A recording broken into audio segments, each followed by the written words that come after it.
Bonjour à tous. En ce jour du 26 octobre, laissez-moi vous parler de celui qui a inspiré le conte ô combien connu, Barbe Bleue. Très longtemps, les pèlerins ont défilé devant cette église des Cahers Manantes. Ils n'imploraient pas sa protection, mais cherchaient à comprendre comment un homme aussi illustre avait pu basculer dans l'innommable. Car en face d'eux reposait ce que l'histoire a produit de pire dans l'ignominie. Un maréchal de France, compagnon d'armes de Jeanne d'Arc, dont le nom résonne dans l'histoire sous un jour sombre, Gilles de Rais. La vie de Gilles de Rais est étroitement liée à une époque troublée, la guerre de Cent Ans, qui a déchiré la France pendant des décennies. Après la mort de Jeanne d'Arc, Gilles, alors au fait de sa gloire militaire, s'est livré à des actes impensables. Dans ses nombreux châteaux du pays nantais et poitevin, Gilles de Rais aurait commis des actes impardonnables. Certains historiens estiment que le nombre de ses victimes s'élevait à environ 1500, essentiellement de jeunes garçons. Après leur enlèvement, les enfants étaient d'abord baignés et habillés élégamment. Mais au lieu de protection, ils étaient offerts en sacrifice à Gilles. Ils subissaient alors les sombres fantaisie d'une âme tortueuse. Torture, terreur et humiliation étaient orchestrées atrocement jusqu'à la mort. Gilles allait jusqu'à leur trancher la gorge et les démembrer, les violant jusqu'à ce que toute chaleur quitte leur corps. Pour effacer toute trace,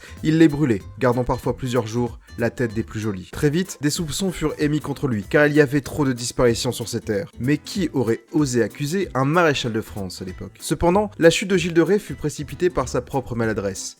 Il dépensait sans compter, vendant un à un les biens familiaux, et finit par se retrouver dans une situation financière critique. Alors qu'il venait de se séparer d'une seigneurie et que son acheteur n'avait pas payé l'intégralité, il partit réclamer son dû. Seul le frère de l'acquéreur, le moine Jean Le Ferron, était présent sur les lieux, et assistait à un office religieux. Sans égard pour ce lieu sacré, Gilles armé d'une hache le délogea par la force et le jeta aux oubliettes. Le duc de Bretagne et l'évêque de Nantes saisirent l'occasion pour arrêter le baron de Rais, en sa forteresse de Machecoul, le 15 septembre 1440. Le procès révéla l'atrocité de ces actes, accompagné de la découverte de nombreux charniers. Le 22 octobre, l'évêque Jean de Malestroit fut si horrifié des détails qu'il couvrit de son manteau le crucifix trônant derrière le tribunal. Le 26 octobre 1440, toute la ville de Nantes était présente pour l'exécution du monstre. La procession se dirigea vers les potences dressées pour Gilles et ses complices.